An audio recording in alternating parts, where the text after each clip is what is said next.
2014 విభజన చట్టం ప్రకారం తెలంగాణలో అసెంబ్లీ సీట్లు పెరగబోతున్నాయండి.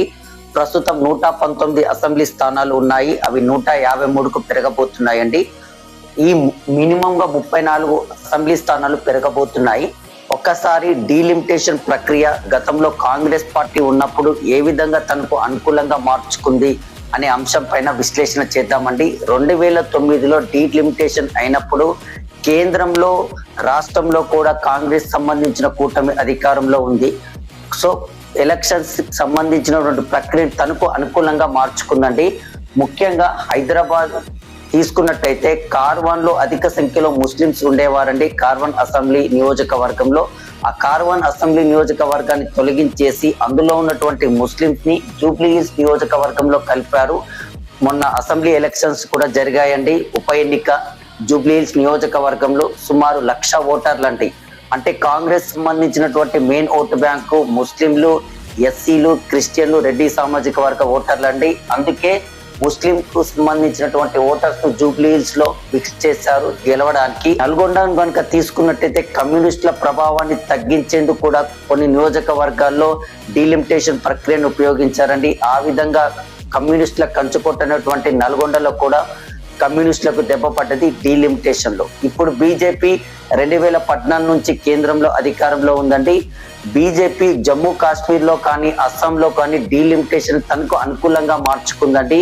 ఒకసారి జమ్మూ కాశ్మీర్ కి సంబంధించినటువంటి ఎలక్షన్ లో అసెంబ్లీ స్థానాలు 7 పెంచారండి.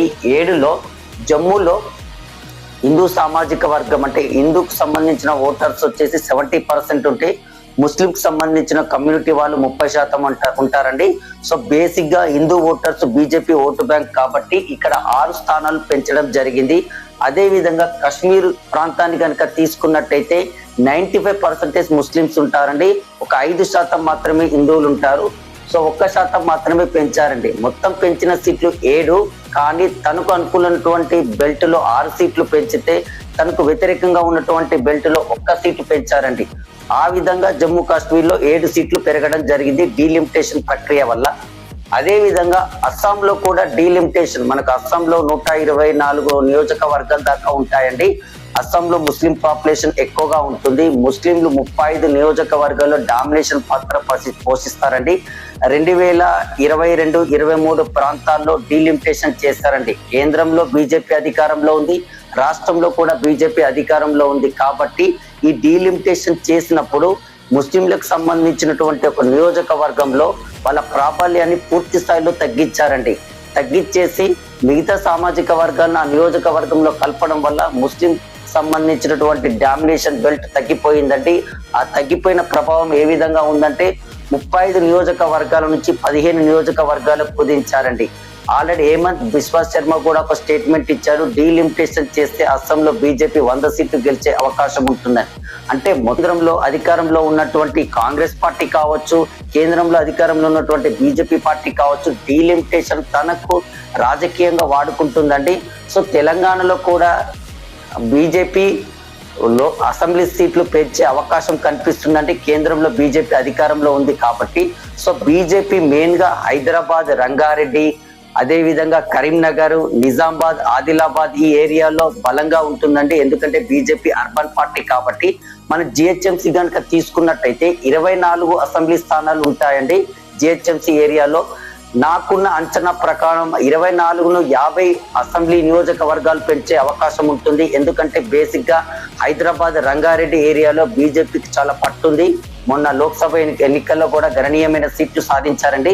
జనరల్ గా కూడా మనం తీసుకున్నట్టయితే తెలంగాణలో 119 అసెంబ్లీ స్థానాల్లో 80% అసెంబ్లీ స్థానాలు 2 లక్షల మంది ఓటర్లు ఉంటే, హైదరాబాద్ ఏరియాలో కనుక తీసుకున్నట్టయితే జిహెచ్ఎంసీ ఏరియాలో కుత్బుల్లాపూర్ కావచ్చు, జైర్లింగంపల్లిలో 6,50,000 మంది ఓటర్లు, కుత్బుల్లాపూర్ లో 6,30,000 మంది ఓటర్లు, అదే విధంగా మేడ్చల్లో కూడా 6 లక్షల మంది ఓటర్లు అండి. ఎల్బీ నగర్ లో కూడా 6 లక్షల మంది ఓటర్లు, రాజేంద్ర నగర్ లో కూడా 6 లక్షల ఓటర్లు అండి. ఈ మహేశ్వరం, ఉప్పల్లో వచ్చేసి 5,50,000 మంది ఓటర్లు అండి. జనరల్ గా మనం తీసుకున్నట్టయితే తెలంగాణలో 80% అసెంబ్లీ స్థానాలు 2 లక్షల ఓటర్లు ఉంటే ఇక్కడ మాత్రం 6 లక్షల పైన ఉన్నారండి. సో బీజేపీ తన పట్టు ఉన్నటువంటి హైదరాబాద్ రంగారెడ్డి ప్రాంతంలోనే నియోజకవర్గాలు పెంచే అవకాశం ఉంటుంది. ఏ విధంగానైతే అస్సాంలో ప్రయోగం చేసిందో జమ్మూ కాశ్మీర్ లో అదే విధమైనటువంటి ప్రయోగం చేసి తన అనుకూలంగా ఉన్నటువంటి బెల్ట్ లో నియోజకవర్గాలు పెంచే అవకాశం ఉంటుంది. ఆ విధంగా జిహెచ్ఎంసీలో 24 స్థానాలు ఉన్నాయండి. అది భవిష్యత్తులో 50 స్థానాలు అయినా ఖచ్చితంగా 50 స్థానాలు అయ్యే అవకాశం ఉంటుంది. సో 26 స్థానాలు పెరుగుతాయండి. మిగిలింది వచ్చేసి 8 స్థానాలండి. ఈ 8 స్థానాలు కూడా నాకున్న అంచనా ప్రకారం చూసుకున్నట్టయితే కరీంనగర్ లో 3 లక్షల పైన ఉంటారండి ఒక నియోజకవర్గంలో. కరీంనగర్ లో కావచ్చు, నిజామాబాద్, ఆదిలాబాద్ ఈ సెగ్మెంట్ లో బీజేపీ పార్టీ లోక్సభ సీట్లు గెలుస్తోంది. అదే విధంగా అసెంబ్లీ స్థానాలు కూడా గెలుస్తుందండి. ఇక్కడ నియోజకవర్గాలు పెరిగే అవకాశం ఉంటుంది. కానీ ఎట్టి పరిస్థితుల్లో బీజేపీ పార్టీ తనకు ఓటు బ్యాంకు లేనటువంటి బెల్ట్ లో అంటే విధంగా ఖమ్మం కావచ్చు, నల్గొండ కావచ్చు, వరంగల్ కావచ్చు, మహబూబ్ నగర్ కావచ్చు, అదే విధంగా మెదక్ బీఆర్ఎస్ సంబంధించిన కంచుకోట అండి. ఇక్కడ మాత్రం ఎట్టి పరిస్థితుల్లో బీజేపీ సీట్లు పెంచే అవకాశం ఉండదండి. ఎక్కువ సీట్లు పెంచేది వచ్చేసి జిహెచ్ఎంసీలో సీట్లు పెంచుతుంది. అదే విధంగా కరీంనగర్, నిజామాబాద్, ఆదిలాబాద్ లో సీట్లు పెంచే అవకాశం ఉంటుందండి. మొత్తం ఉన్నాయే 34 కాబట్టి 26 అక్కడ జిహెచ్ఎంసీ ఏరియాలో పోతే ఈ కరీంనగర్, నిజామాబాద్, ఆదిలాబాద్ లోనే పెంచే అవకాశం ఉంటుంది. ఇది ప్రక్రియ అండి. అసెంబ్లీ స్థానాలు ఏ విధంగా బీజేపీ తనకు అనుకూలంగా మార్చుకుంటుంది అనేది. అదే విధంగా మా సిద్దిపేట నియోజకవర్గం గురించి కూడా ఒక రూమర్ నడుస్తుందండి. చాలా మంది ఆశావాహులు గంపెడు ఆశలతో ఎదురు చూస్తున్నారు. సిద్దిపేటలో 2 స్థానాలు ఏర్పడతాయని, ఒకటి రూరల్ అని, ఇంకొకటి అర్బన్ అని భావిస్తున్నారండి పోటీ చేసే ఉత్సాహవంతులు.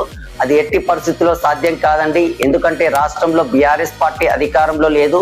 ఈ సిద్దిపేట బీఆర్ఎస్ కంచుకోట కాబట్టి.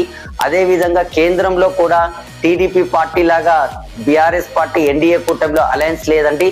సో మొత్తం మీద ఏ రకంగా చూసుకున్నా కానీ ఎట్టి పరిస్థితుల్లో సిద్దిపేట అసెంబ్లీ స్థానం అనేది కేవలం పాతలాగానే ఉంటుంది తప్ప రూరల్, అర్బన్ అని ఎట్టి పరిస్థితుల్లో కాదండి.